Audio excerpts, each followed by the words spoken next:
نحمد و نصلی علی رسول الکریم اما بعد فاعوذ باللہ من الشیطان الرجیم بسم اللہ الرحمن الرحیم یا ایھا الناس اعبدوا ربکم الذی خلقکم والذین من قبلکم لعلکم تتقون الذی جعل لکم الارض فراشا والسماء بناء وانزل من السماء ماء فاخرج به من الثمرات رزقا لکم فلا تجعلوا للہ اندادا وانتم تعلمون۔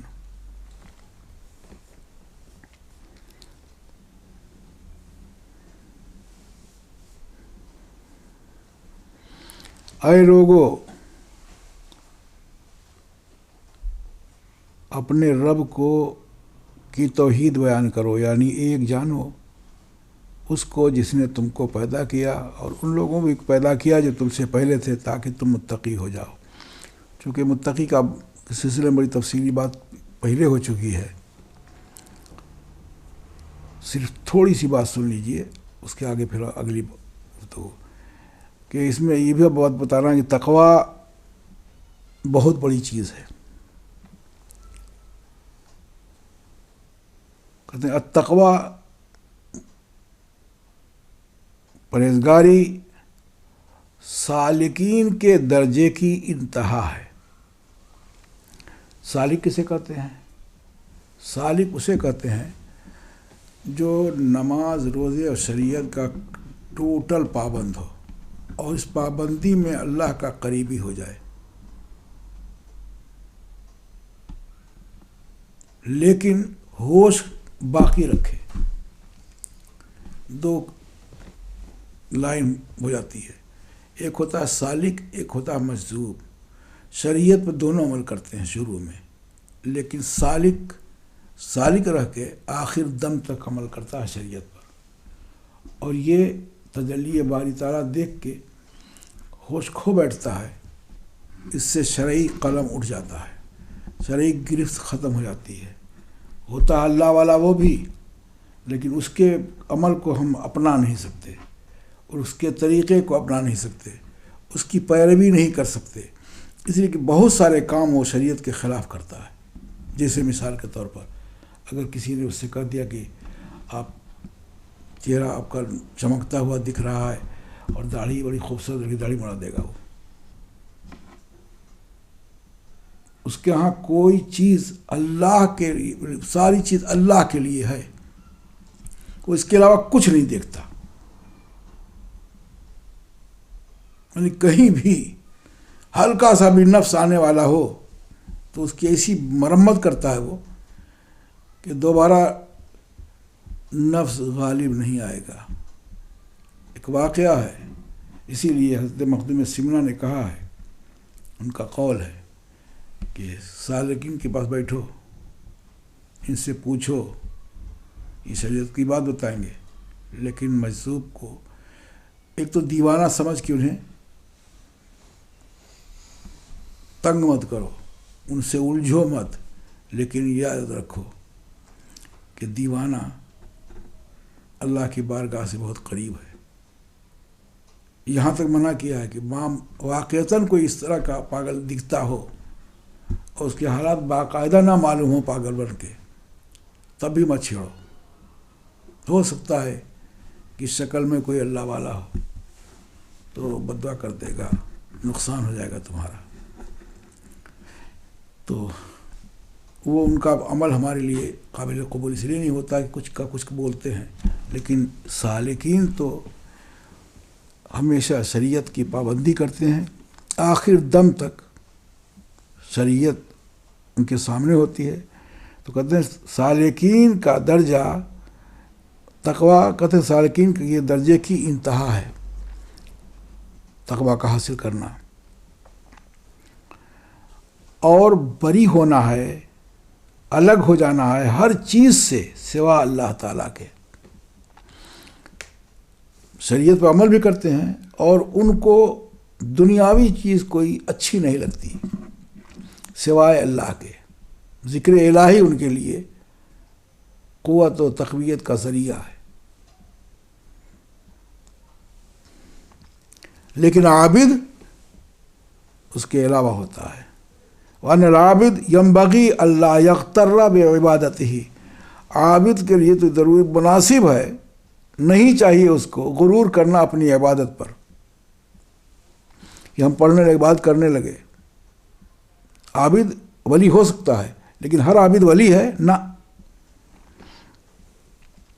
اور رہے وہ یکون و ذا خوف و رجائن، امید و رجا کے خوف و رجا کے بیچ میں ہو، یعنی خوف بھی ہو امید بھی ہو، اس کے بیچ میں رہے، اس کا خوف و رجا والا رہے گا، خوف و امید والا رہے گا تو زیادہ اس کے لیے بہتر ہے کہ پکڑ بھی ہو سکتی ہے اور خوف بھی ہو اللہ کا۔ جب اللہ کا خوف رکھے گا تو اپنی عبادت پر مغرور نہیں ہوگا، انا نہیں آئے گی کہ بہت ہم نے تیر مار لیا ہے۔ جیسا کہ اللہ تبارک و تعالیٰ نے ارشاد فرمایا یدعون ربهم خوفا وطمعا ویرجون رحمتہ، وہ اپنے رب کو پکارتے ہیں خوف اور طمع سے اور اس کی رحمت کی امید کرتے ہوئے کہ اللہ تبارک و تعالیٰ میرے اس عمل کو قبول کر لے، اس کی رحمت ہوگی، ہمارے سجدوں کو قبول کر دے گا، اب کر لے گا، تمہارا بیڑا پار ہے۔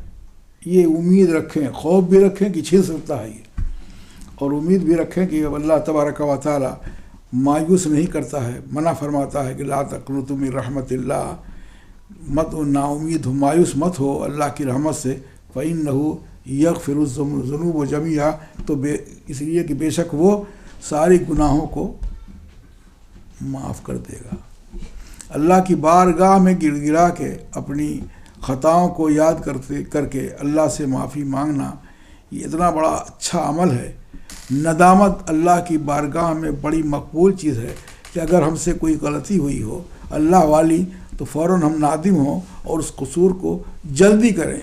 کچھ لوگ کہتے ہیں ارے ابھی غلطی کرتے جا رہے ہیں، جب بوڑھے ہوں گے تو معافی مانگیں گے، بوڑھے ہوں گے تب نا، تو اس سے پہلے آج غلطی ہو کل معافی مانگ لینا زیادہ بہتر ہے دن گننے کے کہ ابھی کہاں ٹائم آیا ہے، ٹھیک ہے ابھی کر لیتے ہیں انتظار، اتنی عمر ہو گئی تب سب شیطانی دھوکہ ہے، اس سے بچنا چاہیے۔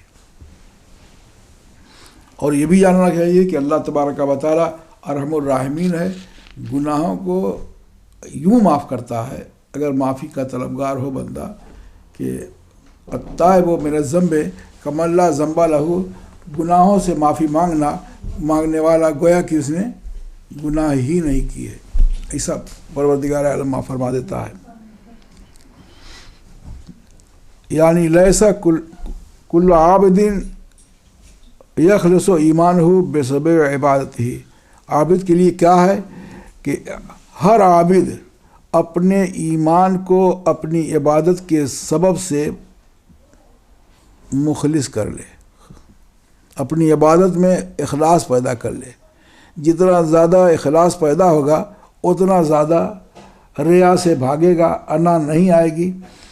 اخلاص کا عبادت میں اخلاص کا مطلب یہ ہے کہ اللہ واسطے ہم عبادت کر رہے ہیں، اور ہم چھوڑ دیتے ہیں پروردگار عالم کے لطف و کرم پر، اللہ تبارک و تعالیٰ ہمارے سجدوں کو قبول کر لے تو اس کا فضل ہے، نہ قبول کرے تو اس کا عدل ہے۔ ایسے ہی تھا ہمارا۔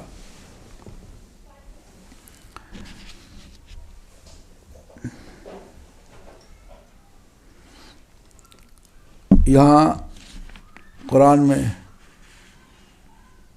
زمین کا ذکر ہے، الذی جعل لکم الارض فراشا، وہ ذات جس نے بنا دیا تمہارے لیے زمین کو بچھونا۔ اس پر کچھ میں نے اس دن کہا بھی تھا، لیکن کچھ بحث کی ہے انہوں نے کہ یہ زمین جس میں لوگ رہتے ہیں اس میں بیچوں بیچ جو چیز ہے وہ کعبہ ہے، تو زمین کے دائرے کے حساب سے جو گولائی چوڑائی جو بھی ہے زمین کی، اس کے بیچوں بیچ میں کعبہ ہے۔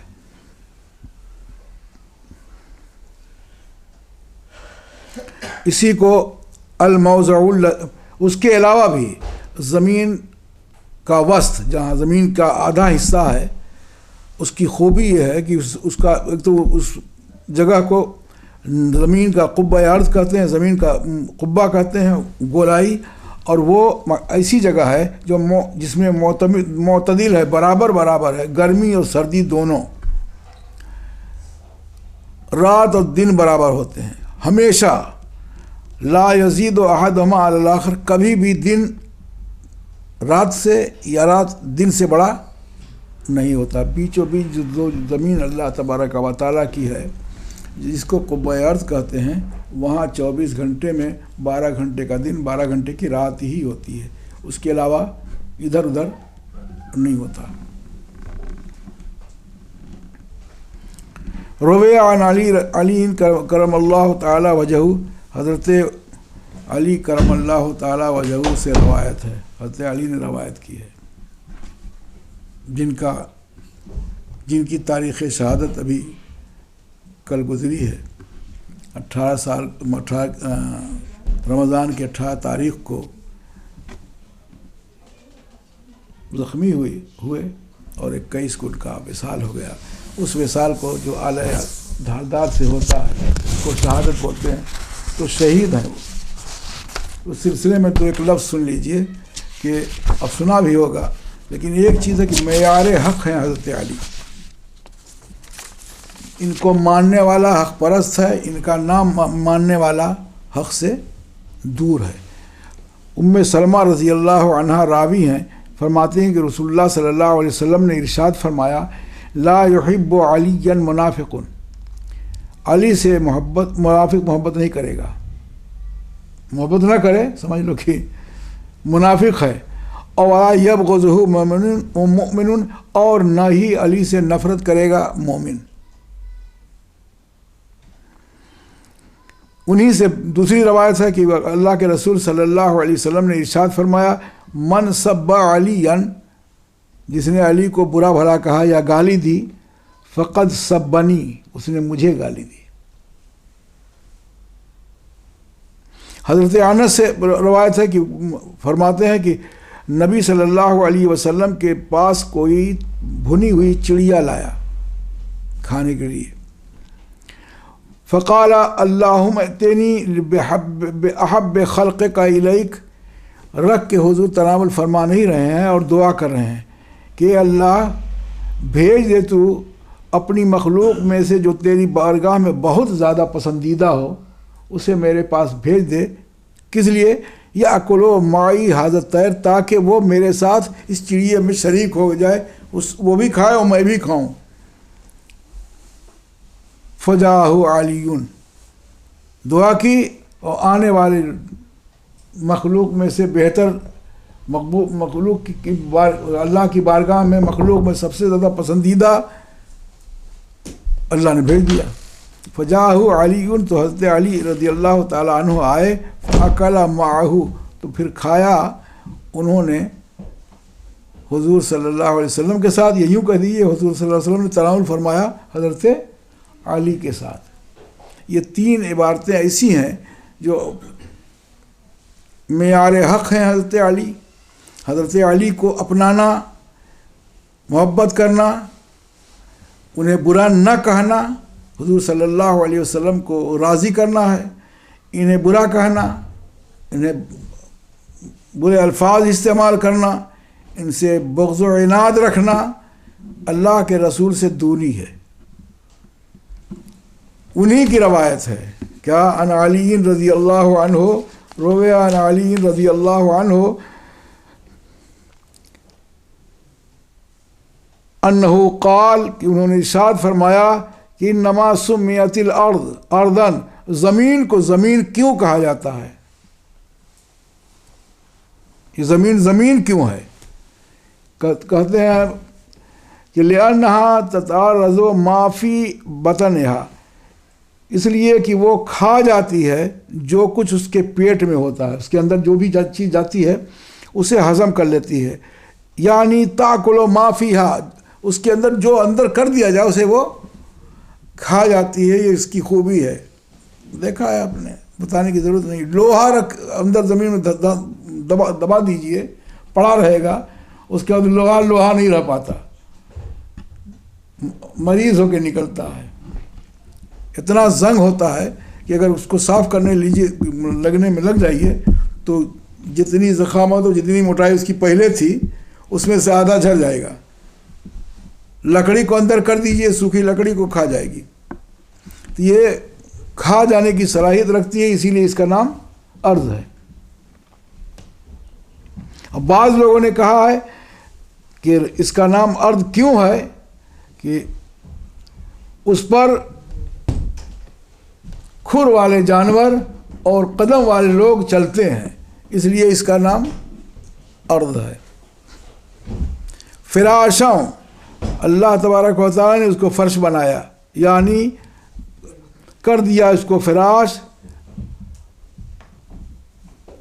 یہ طبیعت کے اعتبار سے اس کو بھیگی ہوئی ہونا چاہیے، لیکن کر دیا اللہ تبارک و تعالیٰ نے اس کو نرمی اور سختی کے بیچ میں، صلاحیت رکھنے والی، صالحۃ للقعود علیہ، ایسی صلاحیت رکھی والی جس پر لوگ بیٹھ سکیں، بیٹھنے میں گڑتی نہیں ہے.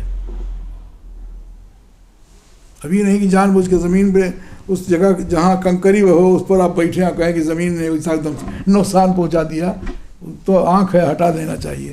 زمین کی بات یہ ہے کہ زمین نرم اور سخت کے درمیان میں ہے، تو اس پر بیٹھا جا سکتا ہے. وَالنَّوْمُ فِيهَا، اور سویا جا سکتا ہے اس میں جیسے بچھے ہوئے بستر کی طرح. یہ زمین ایسی ہے. اب جو لوگ قائل ہیں گول کے، ہم ان کو گول ہی میں رہنے دیتے ہیں، لیکن زمین فراش بچھی ہوئی ہے اور ہمارے استعمال کے لیے ہے. ہم اس پر چلتے ہیں، بیٹھتے ہیں، سونا چاہے تو سو سکتے ہیں. والسماء بنان، اور آسمان کو ہم نے چھت بنایا. وانزل من السماء ماء، اور اتارا ہم نے آسمان سے پانی، یعنی بارش کہ اترتی ہے وہ اوپر سے بادلوں پر اور بادل سے زمین پر. یہ ترکیب ہے پانی کے اترنے کی. وَهُوَ رَدٌّ لِزَعَمَ أَنَّهُ يَأْخُذُ مِنَ الْبَحْرِ، یہ رد ہے، تردید ہے ان لوگوں کی جو گمان کرتے ہیں کہ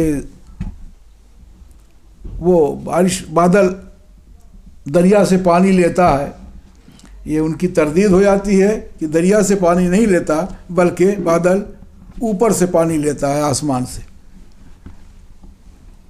اس پر بھی میں کہوں گا اپنی رائے رکھیے، ہم رائے کاٹتے نہیں. اگر آپ کی نظر میں یہی ہے کہ دریا سے پانی جس طریقے سے بھی اوپر جاتا ہے، اوپر جانے کے بعد جم جاتا ہے، یہ بھی اللہ کی قدرت ہی ہے.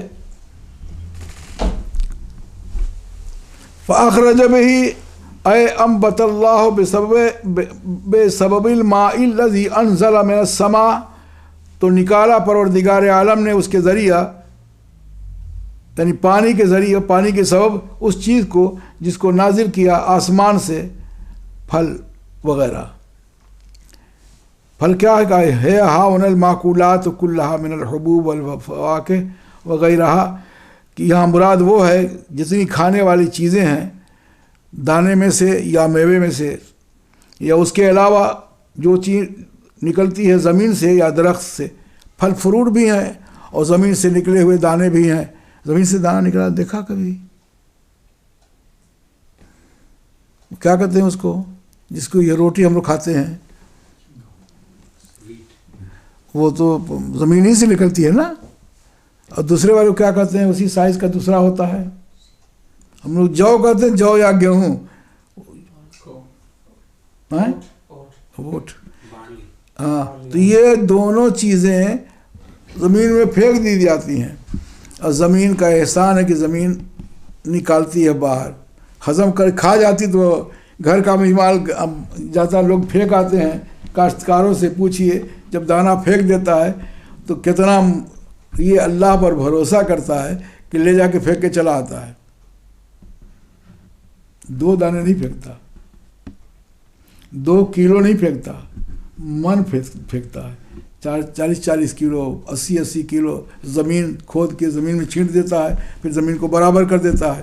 اب اللہ کی قدرت اور اس کی دی ہوئی نعمتوں سے فائدہ اٹھاتی ہوئی زمین بھی سورج کی روشنی کی تمازت اور اس کی وجہ سے دانے میں کوپلیں نکلتی ہیں، باہر نکلتا ہے. اور کبھی غور کیا آپ نے، جس دانے کو آپ نے جڑ میں ڈالا تھا وہ دانہ اوپر دکھتا ہے؟ کبھی دیکھا ہے؟ جتنے فروٹ ہیں ان کا بیج نکالیے، بیج زمین میں دفنا دیجئے، نکلتا ہے، جھاڑ کی شکل اختیار کرتا ہے، اس میں پتے ہوتے ہیں، پھول ہوتا ہے، پھر اس کے بعد پھل لگتا ہے. تو ایک دانہ اس کا، ایک بیج اس کا اندر ڈالا تھا آپ نے، اب وہاں نہیں ہے، اور سینکڑوں بیج لے کے اوپر دکھائی دے رہا ہے. ایک آم کی، مینگو کی گٹھلی، وہ حصہ جو کھا کے پھینک دینے والا حصہ ہے، اس کو زمین میں دفن کر دیجئے، اس میں سے کوپل نکلے گی، درخت نکلے گا، جھاڑ کی شکل اختیار کر جائے گا، موٹی موٹی ڈالیں ہوں گی اور اس میں لگے گا پھل. تو ڈالا تھا آپ نے ایک نیچے اور اوپر سینکڑوں کی تعداد میں پھل نکلا. یہ اللہ تبارک و تعالیٰ کے انعامات ہی تو ہیں. تو فاخرج بہ من الثمرات، نکالتا ہے پروردگار، اسی کی صنائی، اسی کی کارکری ہے کہ اللہ تبارک و تعالیٰ نکالتا ہے زمین سے بارش کے ذریعہ بہت سارے پھل. رزق لکم، یہ تمہارے لیے کھانے کے لیے ہے، یعنی کھانا ہے تمہارے لیے، اور چارہ ہے تمہارے جانوروں کے لیے. تم جانوروں کو بھی اس کا کھلاتے ہو اور خود بھی کھاتے ہو. معنی اس پوری آیت کریمہ کے بتائیں گے بعد میں یہ کہ والمعنی ان اللہ تعالیٰ انعم علیکم بذالک کلہ لتعرفوہ بالخالقیت والرازقیت فتوحدوا. جب یہ تمہاری سمجھ میں آ گیا کہ بے شک اللہ تبارک و تعالیٰ نے انعام کیا تم پر ان تمام چیزوں کے ساتھ، جس کو تم پہچان گئے اور تمہیں معلوم ہو گیا کہ یہی خالق ہے، یہی رازق ہے. جب رازق و خالق سمجھ میں آ گیا تو فتوحدوا یا ایھا الناس اعبدوا، فتوحدوا، بھائی اس کی توحید بیان کرو، اس کو ایک جانو. اور فلا تجعلوا للہ اندادا، اور نہ بناؤ اس کا کوئی شریک. یہ انداد جمع ند کی ہے، ند کے معنی مصر کے، یعنی امثالاً، مثالیں مت دو اللہ کی کہ اللہ کوئی شریک ہے.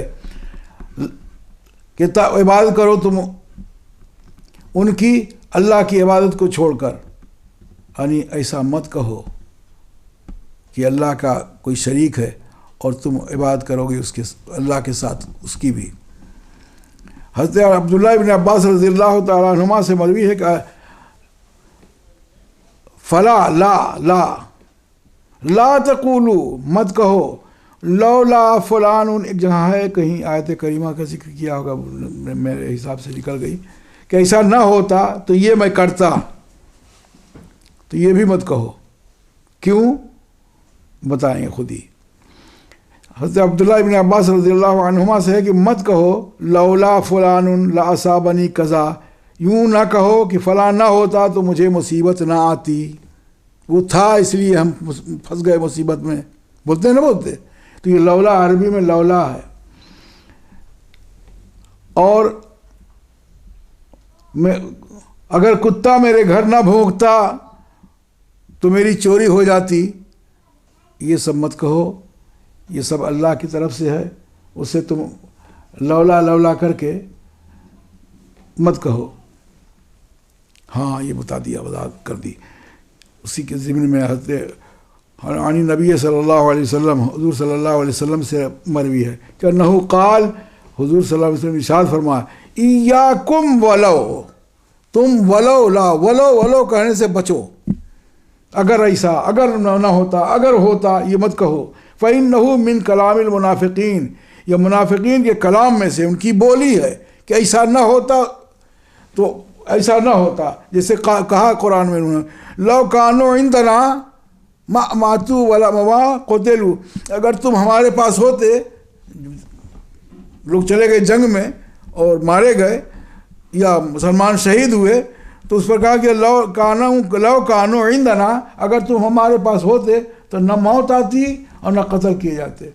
یعنی ان کے پاس رہنا موت سے نجات تھی. تو ایسا مت کہو جو منافقین کی بولی ہے. یہ نافرمان لوگ بولا کرتے ہیں کہ اگر ایسا نہ ہوا ہوتا تو ایسا ہوا. وجہ مت بیان کرو اس کی، بلکہ اسے اللہ کی طرف سے لکھا ہوا سمجھو. نہیں کہتے ہم نکلے باہر ٹھوکر لگی، اگر ٹھوکر نہ لگی ہوتی، یہ مت کہو. تمہاری ذمہ داری تھی کہ دیکھتے کہ کھڈا ہے یا اونچ نیچ زمین کا ہے. چلنے میں تمہیں خیال کرنا کہ اگر کھڈا نہ ہوتا تم بے حساب چلتے کیوں. تو لو کا استعمال مت کرو، یہ کلام منافقین سے ہے. وَأَنْتُمْ تَعْلَمُونَ إِنَّ اللَّهَ هُوَ الَّذِي خَلَقَكُمْ وَمَنْ قَبْلَكُمْ وَخَلَقَ السَّمَاءَ وَالْأَرْضَ وَخَلَقَ الْأَرْضَاقَ دُونَ الْأَصْنَامِ فَإِنَّهَا لَا تَضُرُّ وَلَا تَنْفَعُ وَالْبَعْثُ الْكُلِّ إِنَّهُ قَالَ فِي الْآيَةِ. اور تم جانتے ہو کہ بے شک اللہ وہی ہے جس نے پیدا کیا تم کو اور تم سے پہلے لوگوں کو. آسمان پیدا کیا، زمین بنائی، پروردگار عالم نے زمین کو پیدا کیا اور رزق بھی پیدا کیا، کھانے کی چیزیں بھی بنائیں. کیا تم کو پسند ہوگی؟ تمہاری پسند کے مطابق بنایا خود اس نے، لیکن تمہاری پسند ہے، تم پسند اس میں سے چن لیتے ہو. سب نہیں کھاتے، لیکن جو کھاتے ہو پسند پر کھاتے ہو، اللہ کی پسند پر نہیں کھاتے. اپنی پسند جو اتنی بڑا احسان اس کا ہے کہ اللہ تبارک و تعالیٰ نے تمہارے رزق فکس کیا اور تم بہت ساری چیزیں نہیں کھاتے. کوئی کھٹا نہیں کھاتا، کوئی کڑوا نہیں کھاتا، لیکن کچھ لوگ کھاتے ہیں. کچھ لوگ کڑوا سن کے چڑھتے ہیں. کہہ دیجیے اس کو کریلا سمجھتے ہیں کہ یہ کریلا کھایا آپ نے تو ڈھیلا مارتا ہے. حالانکہ کریلا کڑوا ہے، اللہ کا رزق ہے. کچھ لوگ کریلا پسند کرتے ہیں. شوگر والے سے پوچھو، کریلا بڑی خاموشی سے کھا لیں گے، اس لیے کہ شوگر کو ڈاؤن کرتا ہے. اللہ تبارک و تعالی نے یہ رزق، یہ ساری چیزیں تمہارے لیے پیدا کی ہیں، بتوں کو نہیں پیدا کیا. دون الاسلام، بتوں کو نہیں، اس لیے کہ بت فإنها لا تضر ولا تنفع، بت نہ نقصان پہنچا سکتا ہے نہ فائدہ، اس لیے اس کو نہیں. جو تمہارے فائدے کی چیزیں ہیں وہ پیدا کیا اللہ تبارک و تعالیٰ نے. اور پوری نصیحت، یا ایھا الناس اعبدوا ربکم الذی خلقکم والذین من قبلکم لعلکم تتقون الذی جعل لکم الارض فراشا والسماء بناء وانزل من السماء ماء فاخرج به من الثمرات رزقا لکم فلا تجعلوا للہ اندادا وانتم تعلمون. یہ پوری آیات جو میں نے پڑھ دی ابھی ایک سانس میں، وہ کل کی کل نصیحت آیت میں یہ ہے کہ جعل لکم تمہارے لیے کیا، وقال رزق لکم تمہارے لیے رزق بنایا. فلو قال لک فی القیامت فعلت کذا کلہ لکم فما فعلتم لی فما تقول. کہ اگر اللہ تبارک و تعالیٰ تم سے پوچھ دے قیامت میں کہ یہ سب کا سب تو میں نے کیا تمہارے لیے، فعلت کذا کلہ لکم، میں نے کیا ایسا ویسا کل کا کل تمہارے لیے، ما فعلتم لی، تم نے میرے لیے کیا کیا، فما تقول، تم کیا کہو گے. یہ ہے پورے اگلے قول کا ماحصل. یہ کہا پھر گنایا، یہ پیدا کیا وہ پیدا کیا، یہ تمہارے نفع کے لیے ہے، فروٹس پیدا کیے، دانے پیدا کیے، تر پھل بھی دیا، سوکھا بھی پھل دیا، ہر طرح کے لذت والی چیزیں پیدا کی. یہ سب کچھ کیا تمہارے لیے، تم نے ہمارے لیے کیا کیا.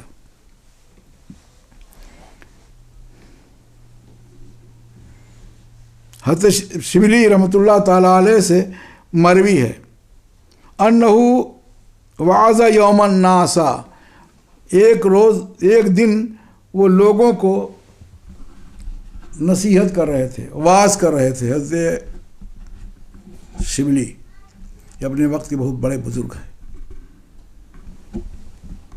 بعد والے کو مت سمجھیے گا ٹھور شبلی ہے. تو واز فرما رہے تھے لوگوں سے، فَأَبْكَاهُمْ، تو ان کے تقریر سے متاثر ہو کے لوگ رونے لگے. لما ذکر من القیامہ، اور وہ ذکر کر رہے تھے قیامت کا، قیام اور اس کی ہولناکی کا، کہ قیامت کا ذکر، قیامت اتنی ہولناک چیز ہوگی، قیامت آئے گی تو سارے چیز، آسمان روئی کے گالے کی طرح سے ہو کے اڑے گا، زمین ریزہ ریزہ ہوگی، پہاڑ ٹکرا کے ختم ہو جائیں گے، زمین پر کچھ بچے گا نہیں، انسان کوئی جاندار نہیں بچے گا. یہ بیان کر رہے تھے کتنا ہولناک منظر ہوگا، کوئی کسی کا اس وقت نہیں ہوگا، سب پریشان ہوں گے، پریشانی کے عالم میں ہوں گے. تو جب یہ بیان کر رہے تھے حضرت علامہ شبلی رحمۃ اللہ تعالیٰ علیہ، تو لوگ رونے لگے. فمر بہم ابو الحسین حسین نوری، تو گزرے ان لوگوں کی طرف سے ابو الحسین نوری یا ابو الحسین نوری، کہ کہا لا تفضعہم،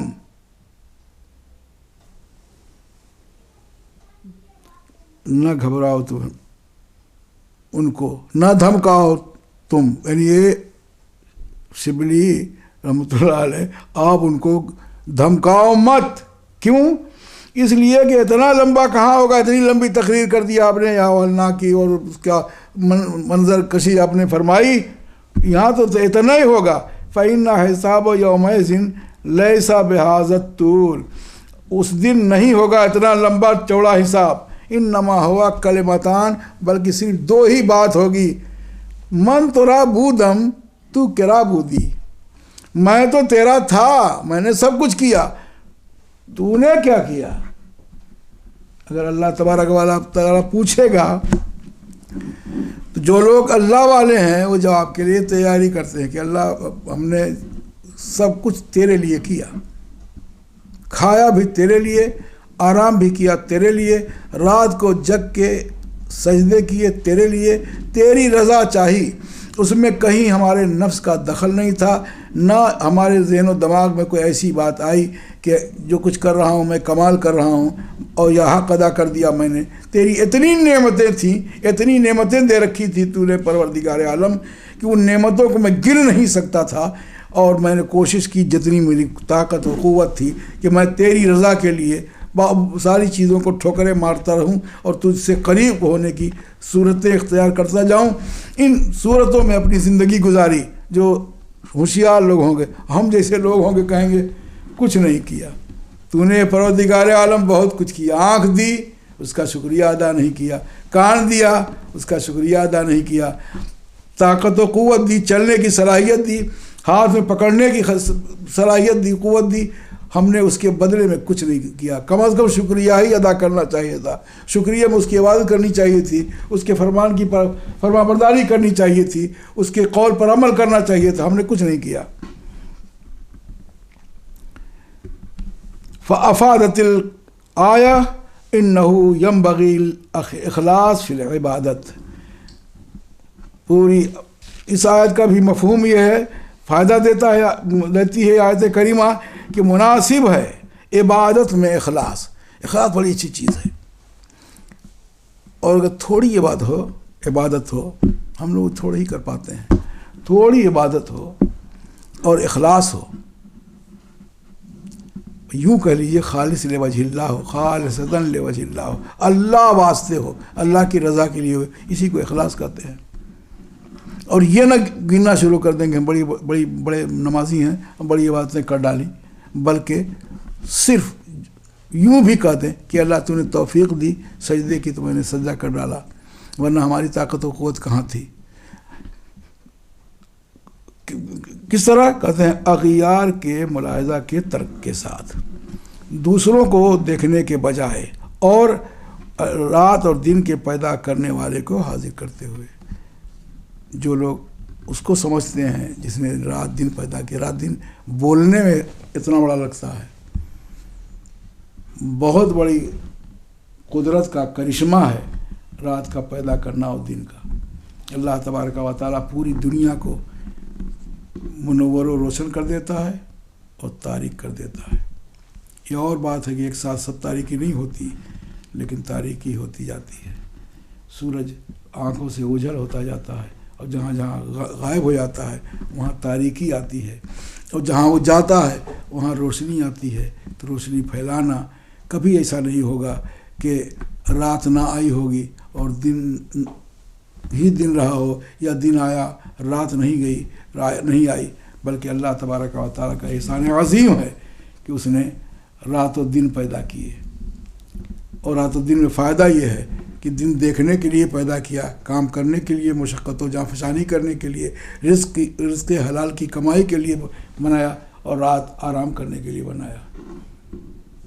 اس کی طرف سے احسان ہے کہ اگر آپ دن میں کام کر رہے ہیں تو اللہ تبارک و تعالیٰ نے آپ کے اعضاء و جوارح میں، آپ کے جسم کے ٹکڑوں میں وہ طاقت و قوت دے رکھی ہے کہ آپ اس کام کو کرتے ہیں۔ دماغ دیا، دماغ کی صلاحیت یہ ہے کہ آپ بہت ساری چیزیں اس دماغ میں رکھ لیتے ہیں، پڑھتے ہیں، جس گوشے میں بھی تعلیم حاصل کرتے ہیں اس گوشے کا علم رکھتے ہیں، اور بڑے دھڑلے سے بولتے ہیں۔ اگر یہ فیل ہو جائے کچھ نہیں بول سکتے آپ۔ اندر جائے گا نہیں، نکلے گا کیا؟ دماغ میں پہلے جاتا ہے، کان سے سن کے دماغ میں چیز پہنچتی ہے۔ دماغ کتنی بڑی دنیا ہے یہ، کہ آپ جتنی بڑی سائز کسی چیز کی بتا دیجئے یاد رکھتا ہے، اور پھر دوبارہ آپ سے پوچھی جائے کہ وہ کتنی بڑی ہے تو بڑی آسانی سے آپ بتا دیتے ہیں۔ یہ دماغ کا کمال ہے۔ اس میں 3 طرح کے لوگ ہوتے ہیں، اس میں بھی جلدی بات گھستی نہیں دماغ میں۔ ایک گروپ تو ہوتا ہے، ایک بیچ والے ہوتے ہیں کہ تھوڑا سا جھٹکا دیا جائے تو سمجھ جاتے ہیں، ایک بہت ہی جینیس بچہ ہوتا ہے کہ اشارہ کیجیے سمجھ جاتا ہے۔ یہ کل کرشمہ دماغ کا ہے۔ بڑے بڑے دنیا کے نقشے ایک مرتبہ گزار دیجئے، کس ملک کے بعد کون سا ملک ہے دیکھ لے گا دماغ، دیکھے گی آنکھ، قبول کرے گا دماغ، اور کل کو بتائے گا کہ بمبئی فلاں حصے میں پڑتا ہے اور کراچی فلاں حصے میں۔ یہ دماغ ہی کا کرشمہ ہے کہ اتار کے یہ 30 پارے دل تک پہنچا دیتا ہے، ورنہ دماغ نہ چلے تو دل کچھ نہیں کر سکتا۔ کبھی نہیں سنا ہوگا کہ اب جو گھامڑ لڑکا ہو، جس کا ذہن اچھا نہ ہو، اس کو حافظ بنایا جائے، حافظ بن جائے گا، نہ۔ دماغ کی تیزی عجیب چیز ہے۔ یہ اللہ تبارک و تعالیٰ نے جسم میں سے، دیکھنے میں تو عجیب شکل و صورت کا ہے وہ، لیکن اندر بڑی خوبیاں رکھے ہوئے ہیں۔ تو ہم اگر ایک ایک چیز کا شکریہ ادا کرنا چاہیں نہیں کر پائیں گے، لیکن شکریہ ادا کرتے رہیں تو اللہ تبارک و تعالیٰ ارحم الراحمین ہے، ہمارے اس شکریہ کو قبول فرماتا ہے اور اس کی جزائے خیر عطا فرماتا ہے۔ تو دعا ہے پروردگار عالم ہمیں اور آپ کو سب کو صحیح راستے پہ چلنے کی توفیق عطا فرمائے۔ ہمارے روزے آخری منزل میں ہیں، جتنے روزے ہم نے کر رکھ لیے ہیں اس میں کوتاہیاں ضرور ہوئی ہوں گی، کمیاں ضرور ہوگی۔ یہ اللہ اپنے فضل سے ہمارے روزوں کو قبول فرما اور ان کی برکتوں سے ہم سب کو مالا مال فرما۔ اسی کے صدقے و طفیل میں ہماری پریشانیاں دور فرما دے، وسعت رزق عنایت فرما، تنگی رزق دور فرما دے۔ پروردگارہ رزق حلال کی توفیق عطا فرما، زندہ رکھ، ایمان کی سلامتی کے ساتھ زندہ رکھ، اٹھا ایمان کی سلامتی کے ساتھ اٹھا۔ وقال اللہ تعالیٰ فی شان حبیبہ ان اللہ وملائکتہ یصلون علی النبی یا ایھا الذین آمنوا صلوا علیہ وسلموا تسلیما۔ اللہم صل علی سیدنا و نبینا مولانا محمد وعلی آل سیدنا و نبینا مولانا محمد وبارک وسلم صلاۃ و سلاما علیک یا رسول اللہ۔ سبحان ربک رب العزۃ عما یصفون وسلام علی المرسلین والحمد للہ رب العالمین۔